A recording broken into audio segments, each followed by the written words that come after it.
Pulau Es adalah tempat paling ikonik di novel Koping Ho. Pulau Es adalah simbol kegagahan, kebenaran, keadilan, dan kehormatan. Juga menjadi pusat dari semua ilmu hebat yang mendominasi dunia persilatan sampai waktu yang sangat lama.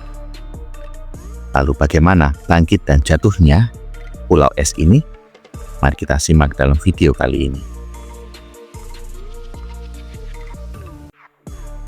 Pulau Es adalah sebuah pulau rahasia yang hanya dikenal oleh dunia Kang Ou seperti dalam dongeng. Pada masa-masa awal, tidak pernah ada orang yang berhasil menemukan pulau itu. Cerita yang beredar di luar juga dari kesaksian beberapa nelayan yang perahunya diserang badai dan terseret ke arah area Pulau Es, di mana mereka mendapatkan pertolongan dari orang-orang sakti penghuni Pulau Es. Sebuah pulau dari es yang di situ terdapat sebuah bangunan istana yang sangat indah.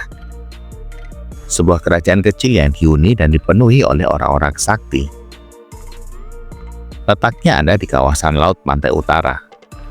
Di situ terdapat beberapa buah pulau, dan uniknya Pulau Es lain sendiri dari deretan pulau yang ada di situ.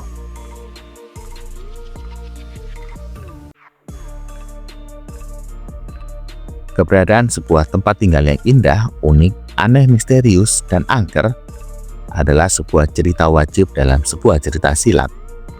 Gitu juga Koping Ho menulisnya. Setelah menulis Suling Emas, baru kemudian dia merilis Bukek Xiansu yang jadi prequel dari Suling Emas. Koping Ho harus menghadirkan sebuah tempat yang akan menjadi benang merah dari semua konsep besar yang ada di kepalanya untuk membuat sebuah karya yang panjang dan sambung menyambung, yaitu serial Bukek Xiansu. Ya, tempat itu bernama Pulau Es.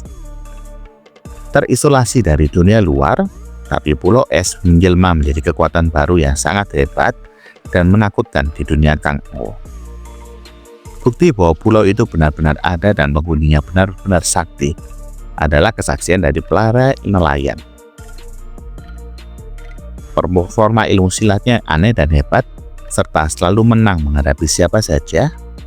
Penampilannya yang layak seorang bangsawan dilihat dari kostum yang dikenakannya, semakin menambah tenar nama-nama para pendekar Pulau Es. Legenda pulau dan istananya ini terus bergema dari Pangeran Han Tiong, Bukek Xiansu, Koi Lo Chin, Kam Han Ki, sampai pada pendekar super sakti Sumahan. Sehebat dan sesakti apapun manusia yang menghuni Pulau Es ini, tetaplah tidak akan mampu dan tidak akan bisa menghadapi kekuatan alam yang jauh lebih hebat dan lebih sakti. Di masa Han Tiong menjadi Raja Pulau Es, alam mengamuk dengan kekuatan dahsyat. Badai dan gelombangnya tidak bisa ditandingi oleh satu penghuni Pulau Es, termasuk Raja Han Tiong. Seluruh penghuni pulau terseret dan hanyut oleh terjangan badai yang melanda kawasan Pulau Es. Semuanya tewas, tidak terkecuali Raja Han Tiong sendiri. Pada peristiwa itu, untunglah Bukek Xiansu tidak berada di tempat, sehingga selamatlah dia dari amukan badai. Ia kemudian merekonstruksi kembali Pulau Es, terutama pada bangunan istananya. Tapi ia tidak lagi membangun komunitas di pulau ini. Selama beberapa waktu, Bukek Xiansu hanya tinggal berdua dengan sumoinya, Han Swat Ong, di istana Pulau Es. Di era Bukek Xiansu ini, nama Pulau Es kembali bersinar. Bahkan lebih terang benderang, karena Bukek Xiansu tidak pantang bergaul dengan dunia ramai. Dia bahkan terlibat aktif dalam dinamika dunia persilatan dan menjadi tokoh nomor satu dalam jangka waktu yang sangat lama. Pasca kematian Bukek Xiansu, Pulau Es dihuni oleh 3 orang muridnya, Kam Han Ki, Maya, dan Gu Xiaobui. Kam Han Ki adalah satu-satunya murid langsung dari Bukek Xiansu karena dididik selama 2 tahun di dalam gua olehnya. Menjadi murid dari tokoh sekelas Bukek Xiansu menjadikan Kam Han Ki manusia paling sakti dari keluarga Kam dan dari semua pendekar yang ada di dunia persilatan. Sementara Maya dan Gu Xiaobui adalah murid tidak langsung dari Bukek Xiansu. Ini karena Bukek Xiansu mengangkat mereka berdua sebagai murid, tetapi pendidikan ilmu silatnya ia serahkan kepada Kam Han Ki. Bukek Xiansu tidak turun tangan langsung mengajar mereka.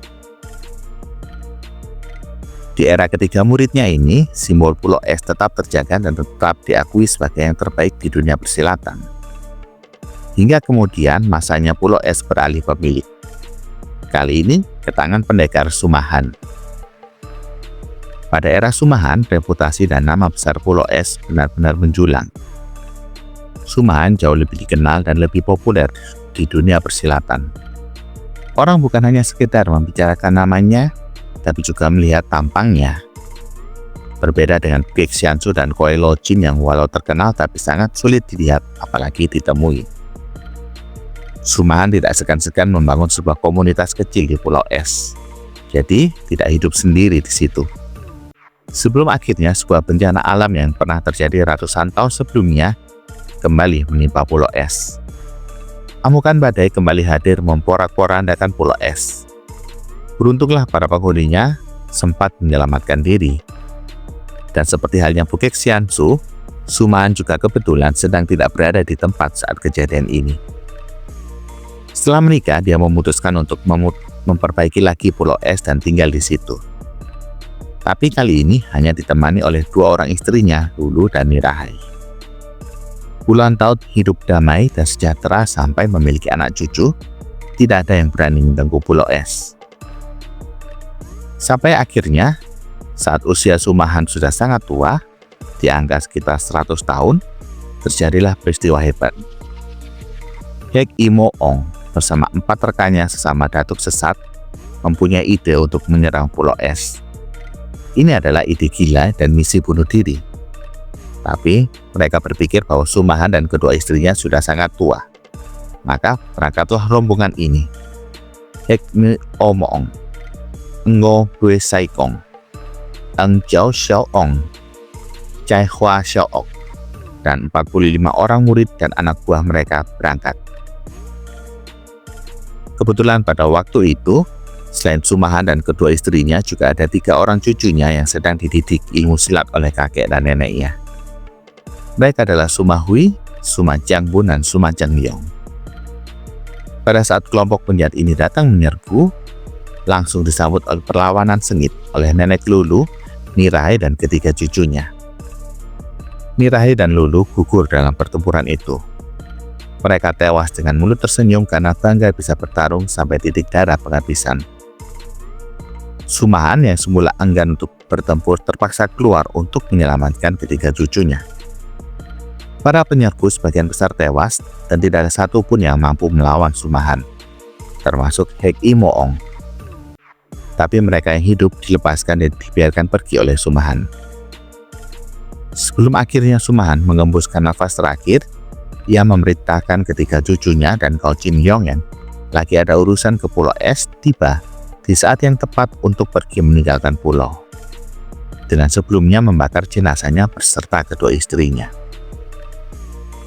Api berkobar dahsyat meledakkan istana Pulau Es dan membakar seluruh isi pulau. Kali ini Pulau Es tidak lagi diterjang badai tapi dibakar api yang luar biasa besarnya. Setelah 2 kali mengalami bencana alam tapi berhasil pulih kembali, maka kali ini Pulau Es lenyap untuk selama-lamanya, membawa semua cerita akan kebesaran, kemegahan, kemewahan, kejayaan, dan semua hal hebat yang pernah terjadi semenjak pulau ini ada. Kali ini Pulau Es benar-benar menghilang untuk selamanya dari dunia persilatan. Itulah akhir dari kehebatan dan kemegahan dari Pulau Es. Jangan lupa untuk like dan subscribe, dan nantikan video-video kami tentang kopi Ko lainnya.